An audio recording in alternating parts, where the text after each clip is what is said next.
occur. As the bombs continue to fall in Sarajevo tonight, the UN Security Council is demanding that all detention camps operated by the warring factions in Bosnia be open to the Red Cross and to other neutral international agencies. The UN action comes after a report from the United States saying tortures and murders are occurring in these camps. Eyewitnesses also told New York Newsday over the weekend about sealed boxcars carrying civilians to camps where they were tortured and murdered. Democratic presidential nominee Bill Clinton said if the horrors of the Holocaust taught us anything, it is the high cost of remaining silent and paralyzed in the face of genocide. Clinton said the UN demand should be backed up by collective action, including the use of force if necessary. Late this afternoon, the United States announced it will seek a new UN resolution to protect the Bosnian relief effort by all necessary measures, including the use of American planes and ships. Now, here is a little background on the story if you are unfamiliar with it. Yugoslavia was formed after World War II from various ethnic regions. Over the last year or so, some of those areas, Slovenia, Croatia, and Bosnia, have declared their independence, saying they are free, sovereign nations. So now all that's left of Yugoslavia is Serbia and Montenegro. There are Serbians outside of Serbia, though. They make up 1/3 of the population of Bosnia. Now, they want to remain part of Yugoslavia and are waging war on the majority Muslims and Croats who want to break away. Channel 6 News reporter Jim Parsons has details tonight on what may be the most disturbing chain of events in the war to this point in Sarajevo, the capital of Bosnia. This is Sarajevo, where a mother is not even safe to mourn. Svetlana Glavas was at the funeral of her 2-year-old daughter today when mortar rounds pounded the cemetery. Glavas' own mother was wounded in the attack.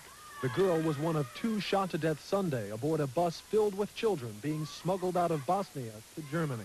9 other orphans were pulled from the bus by Serbian soldiers. 42 of the refugee children did finally arrive in Germany this morning. In the comfort of an Indianapolis home, 3 Serbian friends watched the news uncomfortably tonight. Fr.Mihailo Mikic, an Eastern Orthodox priest, escaped communist rule in Bosnia 15 years ago. Sveto Arsic left his entire family in Serbia in 1989.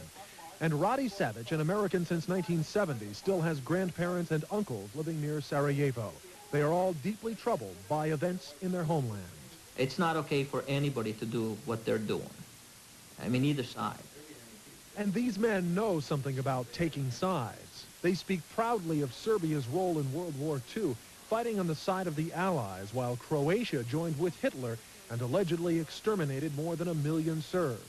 What happened in the Balkan states 50 years ago is at the heart of what's happening there now. What is most troubling to these Serbs turned Americans is that the West, America included, they say, is portraying Croatia as the innocent victim of Serbian aggression. I feel there's some sense of betrayal, maybe. The news media and our government and, let's say, some of the Western Europeans, particularly Germans, are basically just bombarding the Serbian and saying it's all their fault. And people ask me, hey, are you from Yugoslavia? I said, yeah, I'm from Yugoslavia. Are you from good side? I said, yes, I'm from good side. I'm from Serbia. I said, Serbia, this is not good side. I said, how come? What the Serbs in Bosnia are fighting for is a unified Yugoslavia. They fear that division will result in a repeat of the genocide that occurred in the 1940s. But the U.S. opposes that because Croats and Muslims have voted for independence. I have a hard time with our foreign policy that supports and perpetuates the division of ethnic groups in other countries when we don't want it to happen here in our country.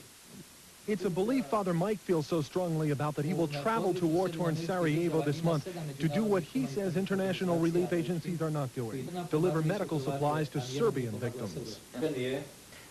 There's nothing bigger in life than give your life, if you have to, for the truth. Jim Parsons, 6 News. And on Nightline tonight, the subject